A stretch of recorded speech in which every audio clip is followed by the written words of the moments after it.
Eh bien, bonsoir et bienvenue dans cette nouvelle vidéo qui a pour thème aujourd'hui, donc deuil périnatal, combien de temps dure le deuil, repères, étapes et processus de deuil. En fait, c'est une question qui m'est souvent posée par les parents que j'accompagne et souvent aussi par des personnes que je côtoie et qui savent que je m'occupe de deuil et qui me demandent un petit peu des renseignements là-dessus. Et c'est pour ça que j'ai eu l'idée de vous faire cette vidéo ce soir. Alors, à défaut de vous apporter des réponses précises, vous allez voir que je vais vous dire des choses qui sont un petit peu floues, et ça c'est normal parce que en fait, vous allez voir que c'est individuel, c'est un processus individuel, mais je vais vous donner quand même quelques repères pour pouvoir mieux comprendre ce que vous traversez, parce que finalement, quand on comprend, ben, ça permet d'être moins surpris, d'arriver à apprivoiser aussi ce qui nous arrive et de permettre comme ça au processus eh bien, de rester, de continuer à se faire tranquillement. Alors, en préalable, ça fait déjà 2 fois que j'utilise ce mot. Eh bien oui, le deuil, c'est à la fois un moment et aussi un processus. Ce processus, il est à la fois universel, c'est-à-dire que on va tous vivre un deuil un jour ou l'autre, que ce soit un deuil de personne qui nous arrivera forcément, mais ça peut être aussi d'autres deuils qui sont d'un ordre un petit peu différent, mais c'est quand même le même principe. Ça peut être suite à un licenciement, suite à une séparation, ça peut être, il n'y a pas forcément de décès, mais on doit laisser quelque chose pour aller vers autre chose. Et ce processus, il est également singulier, c'est-à-dire que c'est un processus naturel qui va se faire, mais comme tout ce qui est naturel, eh bien, on a tous notre petit truc, notre façon de faire et notre rapidité et nos propres mécanismes qui font que ça va aller plus ou moins vite, que ce sera plus ou moins fluide. C'est pour ça que c'est pour tout le monde, mais en même temps spécifique à chacun. C'est ce qui explique aussi d'ailleurs les différences au sein d'un couple, en particulier pour le deuil périnatal, entre papa et maman. Ben, on ne fait pas le deuil de la même façon. Une autre notion que je voulais tout de suite poser aussi, c'est que le deuil, c'est différent de l'oubli. Et en fait, c'est la grande peur, et surtout dans le cadre des deuils de bébé, c'est que la vie commune a été tellement courte qu'on se dit, mais mon Dieu, pour ces quelques mois qu'on a vécu ensemble, et encore, peut-être même pas, on a vécu la vie extra-utérine, on n'a eu qu'une vie intra-utérine à partager. Et du coup, on a extrêmement peur d'oublier ce bébé. Et rassurez-vous, c'est pas parce que le processus de deuil va se faire euh, il va y avoir des remaniements psychiques au niveau du cerveau, mais ce n'est pas des remaniements qui amènent à l'oubli, c'est un remaniement qui amène à avoir moins de souffrance. Ça n'est pas la même chose.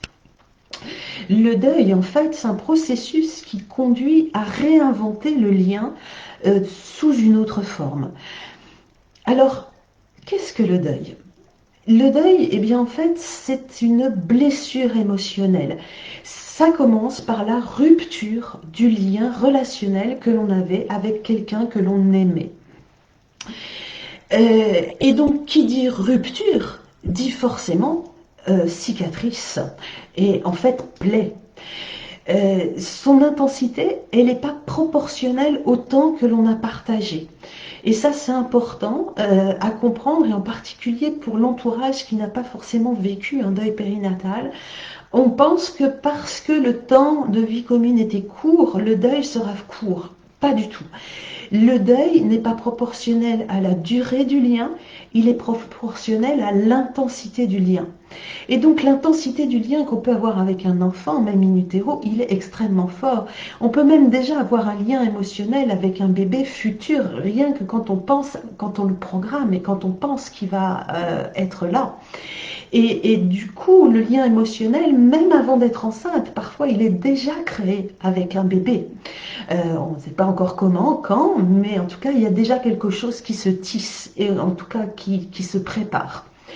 Et donc, l'intensité du deuil va être proportionnelle à l'intensité du lien émotionnel. Et vous voyez bien que le lien émotionnel avec un enfant, c'est un lien qui est extrêmement fort, solide, et donc forcément, quand il est rompu, la plaie est grande. La particularité du deuil périnatal, c'est que c'est surtout un deuil de l'avenir, tout ce qu'on a imaginé, tout ce qu'on allait vivre avec l'enfant. Et en fait, tout ce qu'on a imaginé, c'était que des choses chouettes, évidemment. On a fantasmé notre vie avec ce bébé-là, tout ce qu'on allait faire, tout ce qu'on allait vivre, et c'était que des choses super.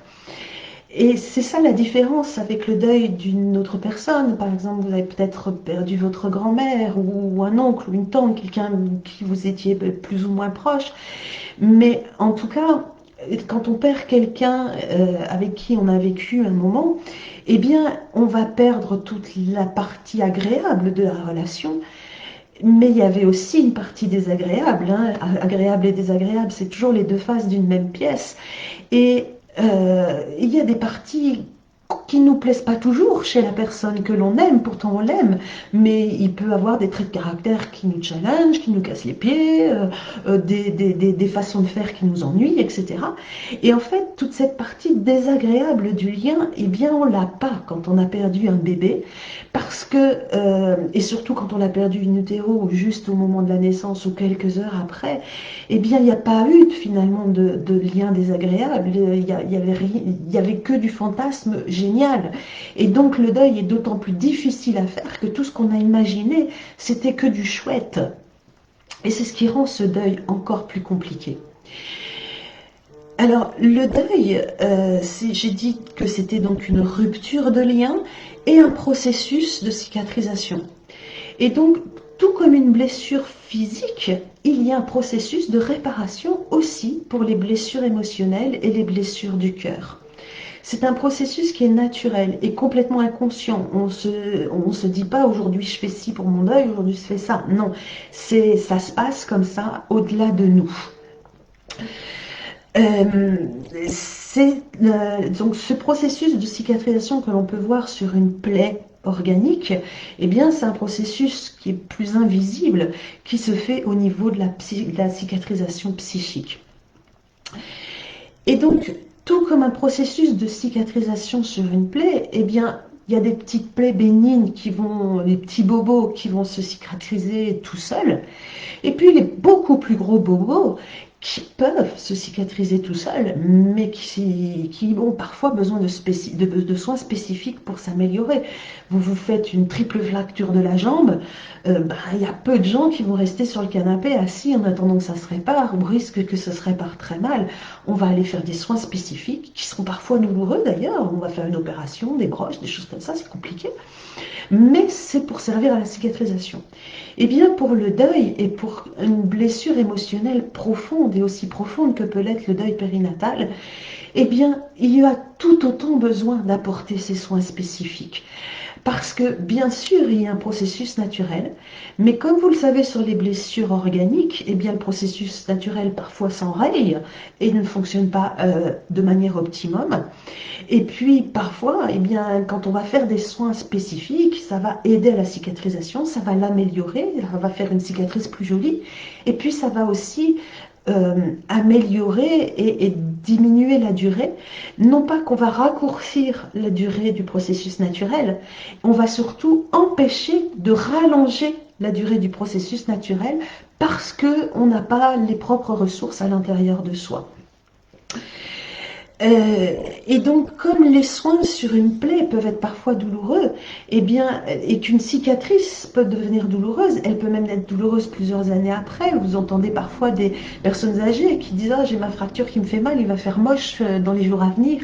Eh bien, c'est un peu pareil pour les blessures du cœur. Elles sont là, on va plutôt bien plus tard, mais de temps en temps, ça tiraille, ça peut continuer à faire mal. Et ben oui, parce que le deuil, ça n'a pas de fin. On entend souvent je fais mon deuil. Non. Est-ce que tu as fini ton deuil? Non, on ne finit jamais un deuil. La cicatrice, elle sera toujours là. Par contre, les manifestations externes, la douleur, elle, va être beaucoup moins vive, beaucoup moins forte, elle va être beaucoup plus apaisée. Et c'est ça, en fait, qui donne l'impression qu'on a fait le deuil.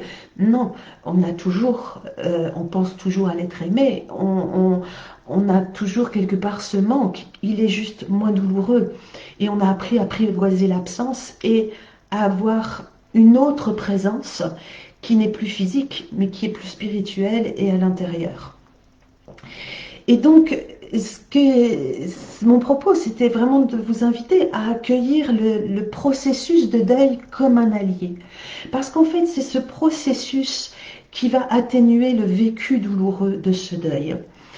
Ce qui ralentit profondément le processus de deuil, c'est quand justement on refuse les évolutions. C'est-à-dire qu'on voit, on commence à aller mieux et finalement on se dit mais j'ai pas le droit d'aller mieux, mon bébé est décédé, je ne peux pas. Et en fait on va freiner le processus de deuil par peur de l'oubli. Et c'est vraiment ce qu'il faut comprendre dans ces propos que je vous dis, jamais vous n'oublierez votre enfant.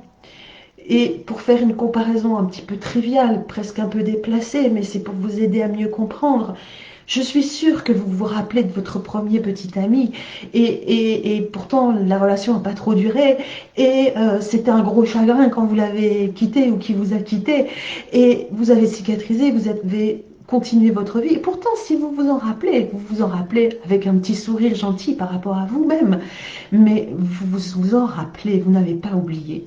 Il y a peut-être des traits qui s'effacent un petit peu, des souvenirs qui sont moins précis, mais en tout cas, on n'oublie pas. Voilà, ça c'est vraiment important.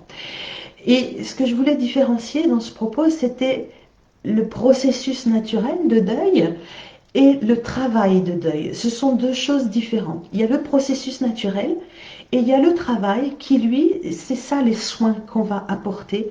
Et c'est ce travail conscient que l'on va pouvoir faire sur son vécu, sur la manière dont on accueille ses émotions, sur la manière dont on va apprendre à les gérer, sur la manière dont on va prendre soin de soi.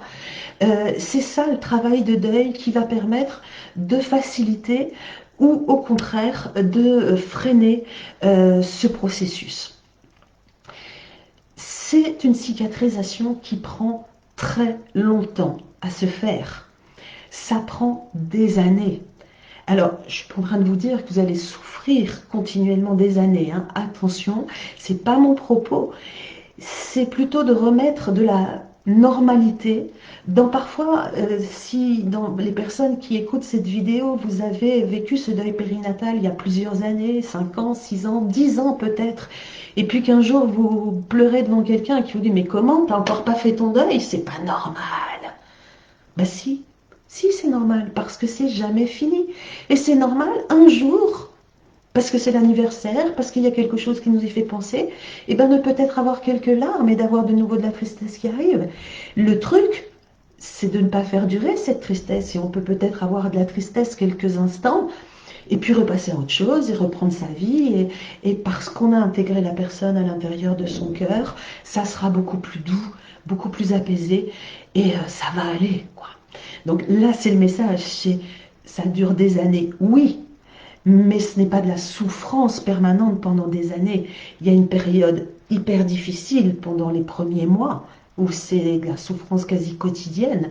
Et puis au fil du temps, eh bien la souffrance, elle est différente, elle s'apaise, elle est beaucoup plus courte, elle est différente. Et donc faire ce deuil, ça ne veut rien dire, il n'y a pas de début, il n'y a pas de fin. Le travail de deuil, c'est accompagner l'apaisement pour préserver ce lien-là, justement, et qu'il n'y ait plus de colère, qu'il n'y ait plus de culpabilité, qu'il n'y ait plus de honte vis-à-vis de la personne qui est partie par rapport à ce qu'on a fait, pas fait, mal fait, qu'on aurait dû, qu'on aurait pu. Enfin, vous la connaissez, la litanie, hein, vous la racontez bien. L'idée de ce travail de deuil, eh bien, c'est d'ouvrir un espace beaucoup plus apaisé à l'intérieur de son cœur. Et certes, on n'aura plus la relation externe, la relation charnelle, la relation avec nos 5 sens externes, mais on va avoir une relation à l'intérieur de soi qui va être différente, mais qui va aussi avoir beaucoup de sens. Alors, quelles sont les étapes? Le deuil, vous l'avez compris, c'est un marathon. C'est long, c'est fatigant, c'est même épuisant. Et c'est parce que c'est long et épuisant qu'il est nécessaire d'apprendre à prendre soin de soi. Et s'il y a bien une leçon à apprendre là-dedans. C'est vraiment d'apprendre à mieux s'écouter, d'apprendre à mieux prendre soin de soi. Et c'est parfois la difficulté quand on est dans ce deuil et qu'on est complètement épuisé, c'est que on se maltraite, en deux mots, on va mal manger, on va pas faire gaffe à son sommeil, on va pas faire gaffe à ses relations sociales, on va oublier de faire des choses qui mettent un peu de joie, qui nous redonnent de l'énergie. Et en s'occupant mal de soi, eh bien c'est là où on descend de plus en plus bas. Et par contre, dans ce travail de deuil où on peut s'accompagner, où on peut trouver quelqu'un qui peut nous accompagner, eh bien c'est là où on va pouvoir regagner de l'énergie et pouvoir continuer ce marathon dans de bonnes conditions, sans avoir des ampoules partout et sans avoir mal partout. Alors, dans le deuil, il y a 4 grandes étapes. Il y a parfois, on peut voir plutôt 5 étapes. Ça, c'est quand on regarde les écrits de Kübler-Ross, qui est une psychiatre qui travaillait surtout sur la fin de vie, et en fait, le deuil de leur vie que faisaient les gens en fin de vie. Alors que là, le deuil vraiment d'une personne aimée, on va plutôt parler de 4 étapes, ça correspond un petit peu plus. Alors il y a la toute première qui est le moment du décès. Et c'est le moment de la rupture de ce lien émotionnel. C'est ce qui met en route le processus. En fait, à ce moment-là, il y a un processus qui va préserver le psychisme. C'est tellement impensable. Il y a une enclume qui vient de vous tomber sur le coin de la tête et c'est juste irréel, impensable, inimaginable. Et vous l'avez peut-être vécu si vous avez déjà eu une blessure physique importante. Eh bien, parfois, sur des grosses blessures, des gros accidents de la route, des choses comme ça, les gens, ils sortent de leur voiture et, même pas mal, presque ils rigolent d'aller bien. Et ça peut arriver au moment du deuil. C'est-à-dire que le décès est là, et puis on fonctionne un peu comme un robot, presque comme si de rien n'était. On pleure pas, très peu. On se sent pas si mal que ça. Et là, il y a une part de nous qui se juge et qui se dit, mon Dieu, mais ça va pas du tout, quoi. Tu viens de perdre ton bébé, tu pleures pas, mais t'es malade. Et non, c'est normal, c'est normal.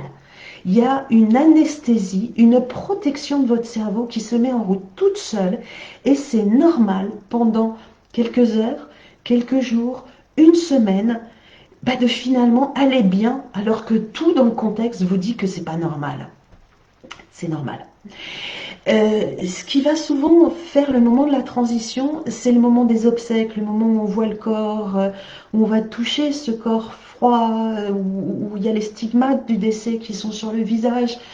Et là, le corps dans le cercueil, tout ça, ce sont des images très fortes qui viennent retaper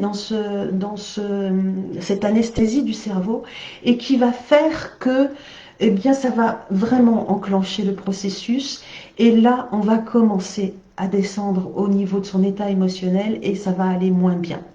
On va rentrer là dans la deuxième phase, ce qui est appelé la phase de fuite, recherche, fuite.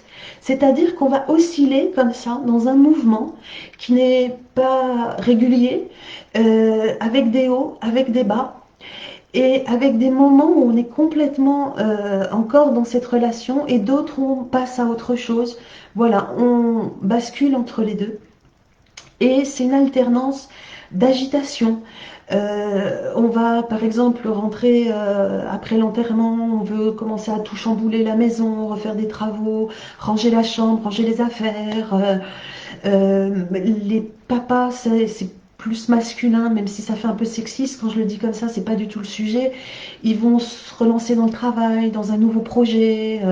Enfin bref, on s'étourdit comme ça un peu pour oublier, et du coup, dans ces moments-là, ça va plutôt mieux. Et puis d'autres moments où on veut garder cette relation. Et en fait, c'est comme, et ça c'est aussi normal, l'impression d'être encore dans la relation. On n'a pas envie de lâcher. Et c'est un petit peu comme, voilà, le train de la vie. On a plusieurs personnes qui sont autour de nous. On est tous emportés dans la locomotive de la vie. Et puis, il y a un wagon qui se détache. Et bien, même quand le wagon se détache, il ne s'arrête pas net. Ça continue de rouler. Et bien, c'est comme ça dans la relation. Il y a effectivement un être cher qui vient de partir, et là en l'occurrence votre bébé, et la relation, elle est encore dans la dynamique et elle continue. Et en fait, c'est tout ça que vous mettez autour des symboles. On va passer beaucoup de temps à regarder des photos, à manipuler les petites affaires qu'on avait prévues. On va mettre des bougies, on va aller régulièrement au cimetière, parler au bébé. Euh, on peut continuer à toucher le ventre, on peut euh, presque se surprendre à se dire faut que j'appelle la crèche et puis tout d'un coup réaliser mais c'est n'importe quoi ce que je fais. Non, c'est pas n'importe quoi, c'est normal. Encore une fois, on est dans ces mouvements de balancier où je passe parfois à autre chose pour m'étourdir, et où je reviens et où je veux garder encore de la relation, je veux garder de toi parce que j'ai peur de t'oublier. Ça, c'est normal. Et on a beaucoup besoin de parler de la personne et c'est ce qui peut pas être un petit peu compliqué des fois avec les proches, c'est que eux pensent que s'ils parlent de votre bébé, ils vont vous faire de la peine. Or, voilà, ils ont une bonne intention, c'est de vous protéger. Et finalement, la mauvaise information qui est que de toute façon, vous y pensez en permanence à votre bébé. Donc, c'est pas eux qui vont réveiller la douleur, hein. Elle est là, la douleur. Voilà, donc tout ça pour vous dire que c'est bénéfique de vouloir garder l'énergie de la relation. Si vous êtes dans cette phase où vous êtes encore en train de manipuler les affaires de votre bébé, à essayer, s'il a vécu quelques instants, de retrouver son odeur, à essayer de vouloir encore caresser votre ventre comme avant, surtout le matin, un peu au réveil, on est un peu entre deux eaux, on oublie. Tout ça, c'est normal. Vous n'êtes pas folle, tout va bien, c'est la période qui veut ça. Dans cette période-là, elle va durer plusieurs mois. Je ne vous donnerai pas de date parce que c'est, encore une fois, c'est individuel et ça dépend vraiment de comment vous vous accompagnez, comment vous êtes accompagné, comment était la relation, qu'est-ce qui se passe, etc. Dans cette période-là, il peut y avoir aussi des signes. Alors ça, c'est un petit peu troublant. Il y a des gens qui se disent, oh là là, ça y est, je suis barré. Si vous en parlez, qui vous disent, oh là là, t'es sûr que tu vas bien, tu devrais aller chez le psy. Bref, non, les signes, encore une fois, ça aussi, c'est normal. Alors, qu'est-ce que c'est le signe? Ça a même un nom parce que ça a été étudié d'une manière scientifique. Ça s'appelle le vécu subjectif de contact avec un défunt. Alors, vous entendez l'appellation vécu subjectif, ça veut dire qu'il n'y a pas de réalité matérielle, mais que tout le monde le décrit. Donc, si tout le monde le dit, si énormément de gens le disent, c'est qu'il se passe quelque chose pour de vrai. Juste, on n'a pas les mots, on n'a pas les explications scientifiques, mais ça existe. Donc voilà, si vous avez vécu ces signes-là, encore une fois, vous êtes normal, c'est une bonne nouvelle, c'est le processus de deuil. Alors c'est quoi ces signes? C'est des manifestations qui sont très courtes. C'est la sensation d'avoir la présence de l'autre. Un instant fugace, vous le sentez.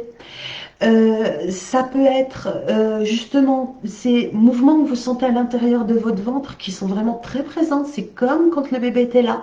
Et vous dites, mais non, il n'est plus là, ça va pas, c'est n'importe quoi. C'est pas forcément des mouvements intestinaux, c'est vraiment des choses que vous ressentez et qui sont là. Ça n'a rien à voir avec une hallucination et un problème psychiatrique, hein. Ça peut être aussi des visions de la personne aimée. Vous êtes dans une foule, vous le voyez. Là, en l'occurrence, ben, vous voyez un nouveau-né, vous voyez la tête de votre bébé. C'est très fugace, hein. Il y a des phénomènes électriques. D'un seul coup, toutes les lumières qui s'allument ou au contraire qui s'éteignent ou qui font des flashs comme ça. C'est quelques secondes et puis ça s'arrête.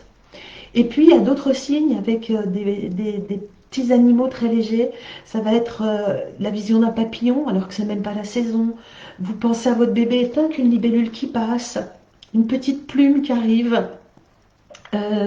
Voilà, des choses très légères. Et ça arrive au moment où votre pensée était, vous étiez avec votre bébé en pensée. Tout va bien. Tout va bien, c'est normal, c'est spécifique à cette période, ça passera après. C'est aussi une bonne nouvelle que ça passe, parce que ça veut dire que vous avancez dans votre deuil. Donc voilà, voyez-les comme, si vous arrivez à voir ces signes, ben, voyez-les comme quelque chose d'agréable et il n'y a pas de folie de votre part. Et puis quand il n'y en a plus, eh bien c'est aussi une bonne nouvelle, ça veut dire que vous avancez, que vous allez vers autre chose et c'est bien aussi.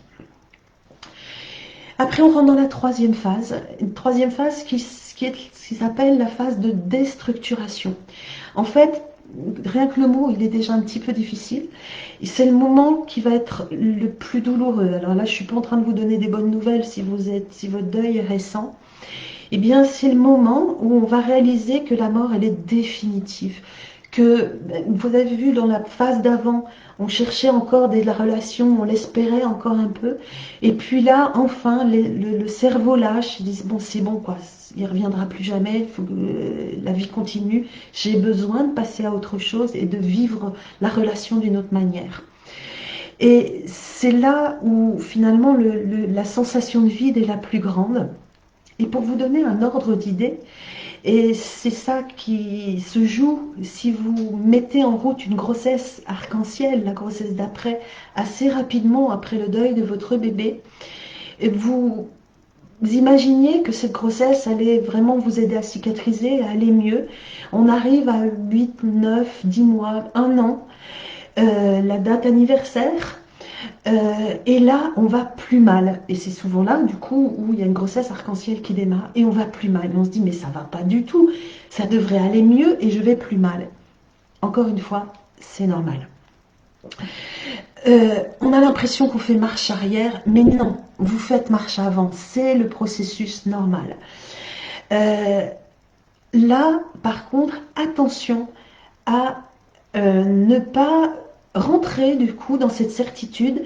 Vous avez fait plein d'efforts avant, vous pensiez que vous alliez mieux, vous tombez plus bas, vous dites non, ça ira jamais bien. Et là, un moment de découragement.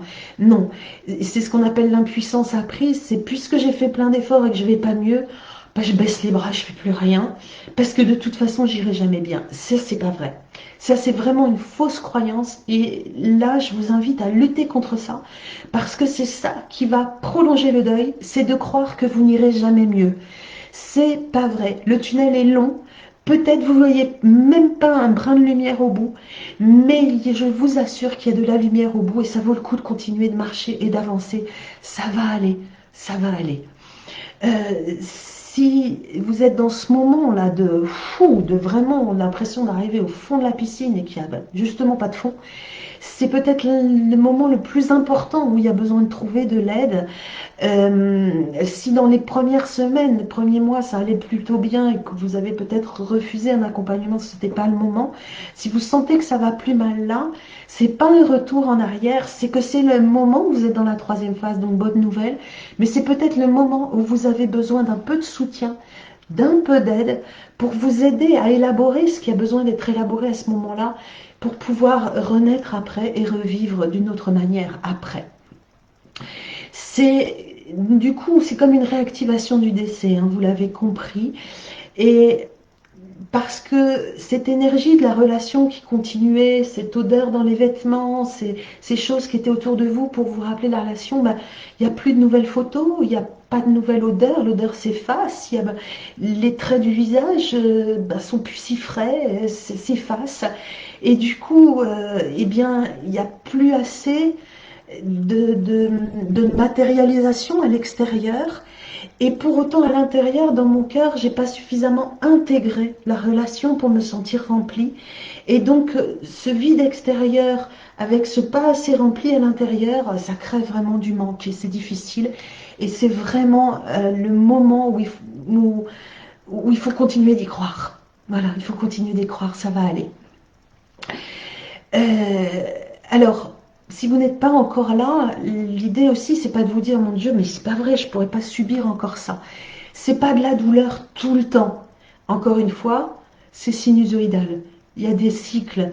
Je vais mieux, je vais moins bien, je vais mieux, je vais moins bien, je vais mieux, je vais moins bien. Mais globalement, je vais de mieux en mieux. Et ça, c'est ça là-dessus qu'il faut regarder. C'est sur le long terme, finalement, je vais quand même mieux qu'il y a 3 mois. Et certes, je suis pas au bout, mais ça va mieux. C'est une période aussi où finalement on apprend à créer un double visage, à faire plutôt bonne figure à l'extérieur, alors que à l'intérieur, il y a encore beaucoup de souffrance. Et c'est une période fatigante, c'est difficile, et c'est là où il y a besoin d'avoir des appuis solides autour de nous. Et puis vient enfin la phase de reconstruction. Alors, je vous présente ça avec 4 étapes séparées, comme si on fermait une porte et qu'on en ouvrait une autre. C'est pas tout à fait ça, hein, dans les vraies vies. Les étapes, elles se chevauchent, elles s'en mêlent, elles s'entrecroisent. C'est un petit peu si dès le jour, en fait, du deuil, puisque je vous ai dit que le processus de deuil commençait le jour du décès, eh bien, c'est comme si ce jour-là, il y avait d'un seul coup un brouhaha monstrueux qui se passait autour de vous, ce brouhaha des émotions, du tourbillon de la vie, etc. Et en toute petite sourdine, la joie, la vie qui était là, mais que vous ne puissiez plus l'entendre. Et donc, dans toute cette évolution-là, eh bien, progressivement, le brouhaha, le bruit, le truc assourdissant qui vous casse la tête et les oreilles va progressivement diminuer. Pendant que de l'autre côté, le bruit, le murmure de la vie et les choses agréables vont prendre de plus en plus de place et progressivement, les choses vont s'inverser. C'est le murmure de la vie et l'appel de la vie et le mouvement joyeux de la vie qui va prendre le dessus et le boucan assourdissant du deuil qui va descendre son volume et les courbes vont s'inverser et c'est ça qui fait qu'on va vivre mieux. Mais encore une fois, c'est pas parce que je vous présente ça en 4 séquences que c'est vraiment aussi séparé que ça. C'est entremêlé et il y a des périodes d'avancée, de recul et tout ça c'est normal. Ne vous laissez pas influencer par des gens qui vous disent mais t'en es encore là, mais c'est pas normal. Ben ouais, il y a des rechutes et c'est ça, le monde du deuil. Mais les rechutes, elles vont pas durer parce que vous aurez appris à les traverser et que au lieu d'avoir une rechute qui dure 8 jours, ben, ce sera une rechute qui va durer quelques minutes, quelques heures, une journée et puis après ça va mieux. Donc la vie devient vraiment beaucoup plus confortable, ça je vous l'assure. En fait, cette phase de restructuration, eh ben, elle va prendre d'autant plus de place, elle va arriver d'autant plus vite que pendant la phase précédente, la phase 3, où on faisait des allers-retours, eh bien, on s'est occupé de soi. Et c'est ça l'enjeu du processus de deuil, c'est de vraiment, le deuil, de toute façon, les émotions du deuil nous invitent à nous retrouver à l'intérieur. Et plus je vais m'occuper de moi, plus je vais pouvoir euh, grandir de ça et arriver à me reconstruire de ça. Et en fait, je vais avoir une reconstruction qui sera à plusieurs niveaux. Une reconstruction de moi par rapport à moi. Et bien en fait, comment j'ai été transformée par ce deuil? Grâce et à cause. C'est vraiment les deux. À cause de ce deuil, eh bien j'ai développé des compétences qui me sont utiles aujourd'hui. Et donc grâce à ce deuil, j'ai développé des conséquences utiles aujourd'hui. Je vois la vie d'une autre manière. C'est une redéfinition par rapport aux autres et à l'extérieur. Il y a des choses qui vont vous paraître importantes avant, qui vont vous paraître complètement futiles après, et voilà, ça va rester futile. Ce qu'on croyait grave l'année avant le deuil ne le sera plus jamais après, parce qu'on a remis des priorités d'une autre manière. Et c'est ni bien ni mal, c'est une évolution. L'idée, c'est que, en fait, ce deuil nous invite à devenir une autre version de nous-mêmes et que, eh bien, on a plusieurs choix avec ce travail de deuil. C'est d'essayer de ressortir exactement comme avant, c'est de se laisser écrabouiller et d'être encore un niveau en dessous d'avant, et peut-être justement de souffrir de ce deuil parce qu'on a perdu énormément. Et puis il y a un troisième choix qui est un choix qui demande du courage, du travail, mais qui est aussi extrêmement porteur de sens. C'est de faire quelque chose de ce qui s'est passé. C'est de faire le travail de deuil, c'est d'aller travailler sur soi et d'aller devenir la meilleure version de soi-même. Et c'est vraiment ce que je vous souhaite. Et en tout cas, c'est vraiment ce que témoignent tous les parents que j'accompagne, et c'est ce que je peux témoigner aussi, moi, par rapport à ce que j'ai traversé. C'est plus vous allez euh, donner du sens à ce qui vous arrive, plus vous allez réussir à travailler sur ce qui vous arrive, plus vous allez développer les compétences qui ne demandent qu'à grandir autour de ce deuil, et bien, plus vous allez voir ce deuil non pas comme quelque chose de bien, hein, mais en tout cas, bien sûr que ça ne vous rendra pas votre bébé, mais ça va beaucoup adoucir le fait qu'il ne soit plus là, parce que, parce que vous aurez intégré des choses, parce que vous allez le porter à l'intérieur de votre cœur, vous allez être une personne différente, une meilleure version de vous-même, et en ça, ça va donner du sens au deuil et ça va lui enlever son côté absurde et cruel. Ça devient beaucoup moins cruel quand on voit les choses comme ça. Alors c'est pas facile, mais ça vaut le coup. Et en fait, c'est ça l'invitation. Euh, et vraiment, si je me suis abandonnée pendant toute cette longue phase de marathon qui est la phase 3, eh bien, je risque de ressortir plutôt amoindrie. Alors que si je me suis bien accompagnée, là, je vais sortir grandie. Et c'est ça qui va donner du sens à tout ça. L'idée, donc, c'est de créer les conditions pour faire quelque chose de cet événement. Puisqu'on n'en a pas pu l'éviter, puisque c'est la vie qui nous a servi ça, eh bien, autant en faire quelque chose qui va servir. Et c'est ça mon message, en fait. Comment je vais faire pour te faire vivre à l'intérieur de moi? Comment je vais donner du sens à ta mort? Parce que je serai une meilleure version de moi-même et je vais vivre pour deux. C'est ça l'invitation du deuil. Et c'est aussi pour ça que le deuil, il n'a pas de fin. C'est que tout va être ensuite à l'intérieur de moi et que c'est à moi de le mettre au monde et c'est à moi de l'offrir à l'extérieur et de tout ce parcours que j'ai vécu, eh bien de construire aussi et d'apporter ma pierre à l'édifice de la grande roue de l'univers et de la vie. Voilà le message que j'avais à vous passer ce soir. Eh bien, on n'a pas pu éviter la mort. Eh bien, comment est-ce qu'on va faire quelque chose de constructif de cet événement? C'est l'enjeu de mes accompagnements. C'est à ça que je vous amène. C'est à ça que sert le coaching émotionnel profond. C'est ce que je fais avec vous. On va travailler sur cet émotionnel douloureux que vous vivez là, pour le transformer, pour le remodeler, pour lui donner du sens et pour aller vers le futur. L'idée, c'est de construire le futur. Et c'est ça que je vous aide à faire, ce que vous, sans doute, vous voyez, vous avez du mal à voir maintenant et c'est normal.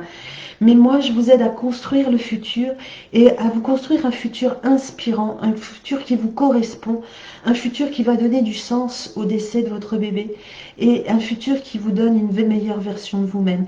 Et c'est vraiment, moi, c'est les témoignages que me font les parents, moi, c'est me mettre des larmes de gratitude dans les yeux à chaque fois. C'est que eh bien, je me vois différente, je me vois une nouvelle personne et j'aime qui je suis devenue. C'est ça que témoignent les parents et moi, ça m'inspire énormément et ça me donne l'énergie pour continuer à vous accompagner au quotidien.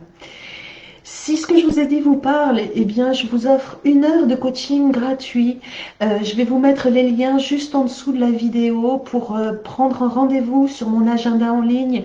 C'est 1 heure gratuite. Je suis complètement dédiée à à cet échange-là. Vous ne me devez rien. Je vais bien sûr vous écouter vos problématiques, écouter vers là où vous avez envie d'aller.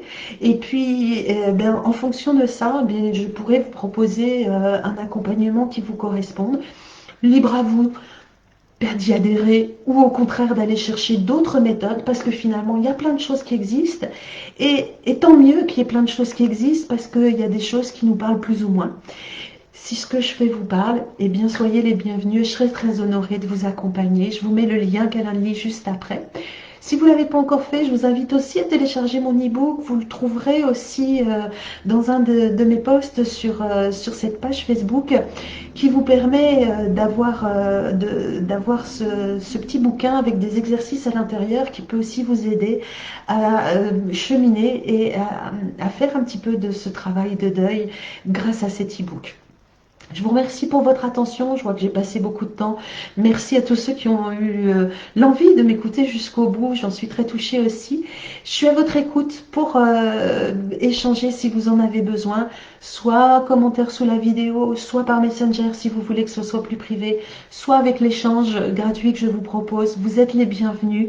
Et voilà, j'ai envie de vous partager bien tout ce que j'ai appris pour devenir une meilleure version de vous-même. À très vite.